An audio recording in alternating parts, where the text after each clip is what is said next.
Thanks for watching TCM's 31 Days of Oscar. I'm Alicia Malone.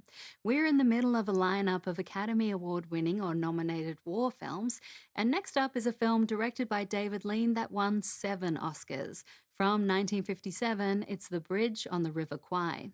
This was the first epic directed by David Lean, who would later make Lawrence of Arabia, Dr. Zhivago, A Passage to India, and Ryan's Daughter, all of which won Oscars.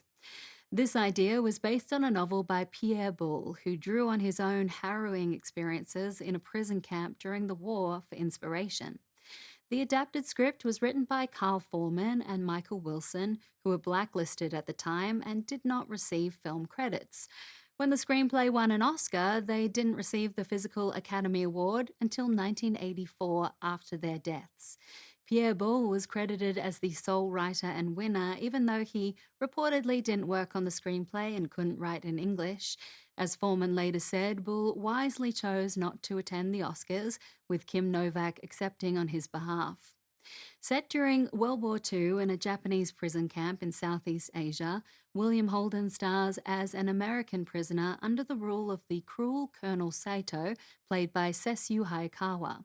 A group of British POWs arrive, led by Colonel Nicholson, played by Alec Guinness, and they are ordered to build a bridge over the River Kwai to connect Singapore and Burma by railroad.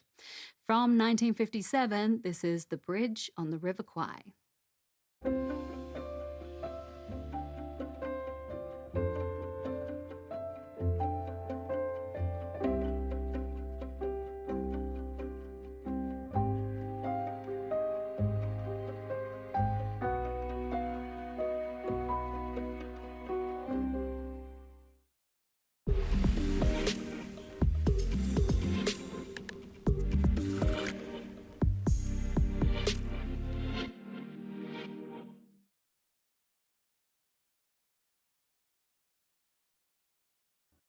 The Bridge on the River Kwai was the big winner at the Academy Awards, taking home 7 Oscars, including Best Screenplay, Best Director, Best Actor for Alec Guinness, and Best Picture.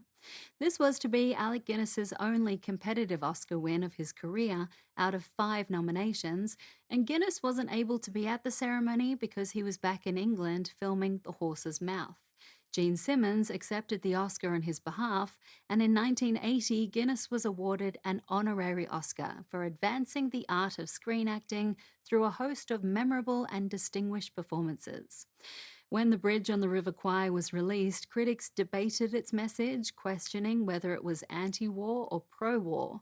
But director David Lean disagreed that it was ambiguous, saying, "I think it is a painfully eloquent statement on the general folly and waste of war."